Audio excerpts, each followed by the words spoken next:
सनातन धर्म की उत्पत्ति और कहानी। सनातन धर्म, जिसे हिंदू धर्म के नाम से भी जाना जाता है, विश्व के सबसे प्राचीन और गहन दार्शनिक धर्मों में से एक है। सनातन शब्द का अर्थ है शाश्वत या अनादि, जो इस धर्म की उस विशेषता को दर्शाता है कि इसका कोई निश्चित प्रारंभ बिंदु नहीं है। यह धर्म समय के साथ विकसित हुआ और इसमें विभिन्न परंपराओं, विश्वासों और दार्शनिक विचारधाराओं का समावेश हुआ। इस लेख में हम सनातन धर्म की उत्पत्ति, इसके विकास और इसकी कहानी को में विस्तार से समझेंगे।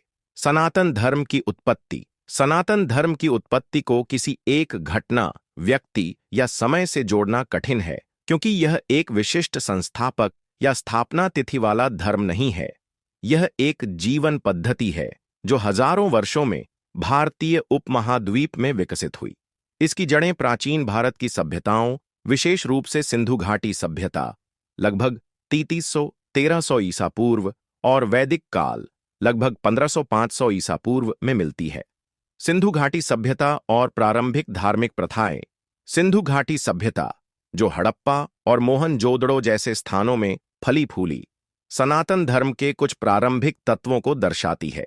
पुरातात्विक खोजों में प्राप्त पशुपति सील में एक योगी जैसी आकृति को ध्यान मुद्रा में बैठे हुए दिखाया गया है, जो भगवान शिव की प्राचीन छवि से मिलती जुलती है। यह सुझाव देता है कि योग और ध्यान जैसी प्रथाएं उस समय में प्रचलित थीं। इसके अलावा मातृदेवी, देवी पूजा और अग्निवेदियों के अवशेष भी मिले हैं, जो सनातन धर्म में देवी देवताओं की पूजा और यज्ञ परंपरा से संबंधित है। वैदिक काल और ऋग्वेद। सनातन धर्म का आधार वैदिक साहित्य में निहित है, विशेष रूप से ऋग्वेद में, जो विश्व का सबसे प्राचीन लिखित ग्रंथ माना जाता है। ऋग्वेद की रचना लगभग 1500-1200 ईसा पूर्व में हुई।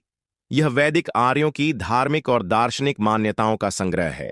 इसमें इंद्र, अग्नि, वरुण और सोम जैसे देवताओं की स्तुति, यज्ञों का महत्व और प्रकृति के साथ मानव के संबंध को दर्शाया गया है। वैदिक धर्म में यज्ञ, हवन और मंत्रों का उच्चारण केंद्रीय था। अर्षियों ने प्रकृति की शक्तियों को देवताओं के रूप में पूजा और उनके प्रति श्रद्धा व्यक्त की। इस काल में धर्म का स्वरूप मुख्य रूप से कर्मकांड पर आधारित था, जिसमें यज्ञों के माध्यम से देवताओं को प्रसन्न किया जाता था। सनातन धर्म का विकास। सनातन धर्म का विकास समय के साथ विभिन्न चरणों में हुआ।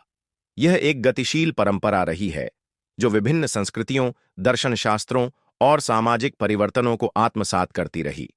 उपनिषद और दार्शनिक विकास। लगभग 800-400 ईसा पूर्व के बीच उपनिषदों की रचना हुई, जो सनातन धर्म में दार्शनिक चिंतन का आधार बने। उपनिषदों ने कर्मकांड से हटकर आत्मा, ब्रह्म और मोक्ष जैसे गहन दार्शनिक प्रश्नों पर ध्यान केंद्रित किया।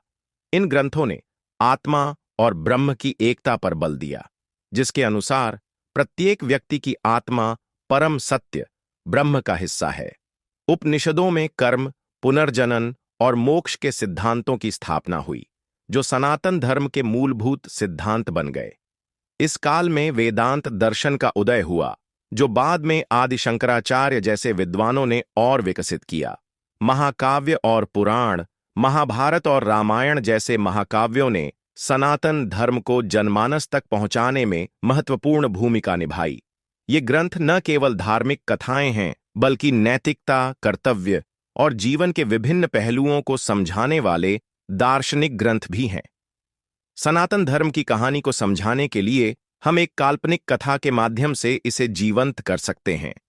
प्राचीन काल में एक गांव। प्राचीन भारत में हिमालय की तलहटी में एक छोटा सा गांव था, जिसका नाम था आनंदपुरम। इस गांव में विभिन्न समुदाय के लोग एक साथ रहते थे।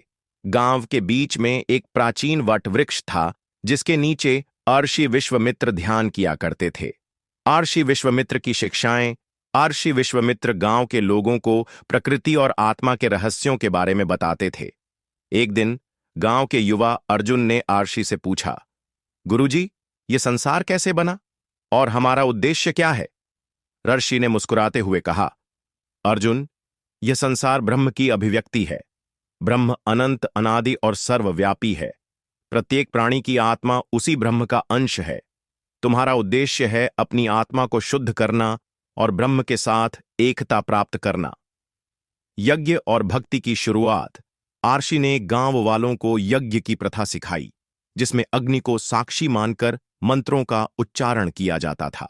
गांव वाले इंद्र को वर्षा के लिए, अग्नि को ऊर्जा के लिए और सरस्वती को ज्ञान के लिए पूजते थे।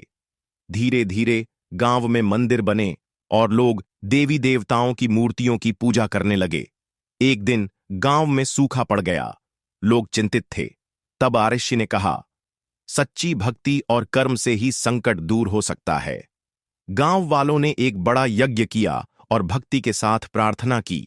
जल्द ही वर्षा हुई और गांव फिर से हरा भरा हो गया। दार्शनिक चिंतन। समय बीतने के साथ गांव के कुछ लोग कर्मकांडों से ऊब गए। वे गहन प्रश्न पूछने लगे, क्या केवल यज्ञ ही मोक्ष का मार्ग है? तब आर्षि विश्वामित्र के शिष्य वशिष्ठ ने उपनिषदों की रचना शुरू की। उन्होंने बताया कि सच्चा ज्ञान आत्मा को समझने में है, न कि केवल कर्मकांडों में। भक्ति का उदय कई 100 वर्ष बाद आनंदपुरम में एक कवि मीरन पैदा हुआ। उसने भक्ति के गीत लिखे और भगवान कृष्ण की भक्ति में लीन हो गया। उसके गीतों ने गांव वालों के दिलों को छू लिया। लोग अब मंदिरों में न केवल यज्ञ करते, बल्कि भक्ति भरे गीत भी गाते। आधुनिक युग समय के साथ आनंदपुरम एक बड़ा नगर बन गया, लेकिन सनातन धर्म की शिक्षाएं वहीं रहीं। लोग अब भी यज्ञ करते, भक्ति गीत गाते और आत्मा ब्रह्म के दर्शन की खोज करते। सनातन धर्म ने विभिन्न संस्कृतियों, परंपराओं और विचारों को अपनाया, लेकिन इसका मूल स्वरूप वही रहा, शाश्वत और अनादि। सनातन धर्म केवल एक धर्म नहीं, बल्कि एक जीवन दर्शन है, जो मानव को प्रकृति, समाज और स्वयं के साथ सामंजस्य बिठाने की शिक्षा देता है।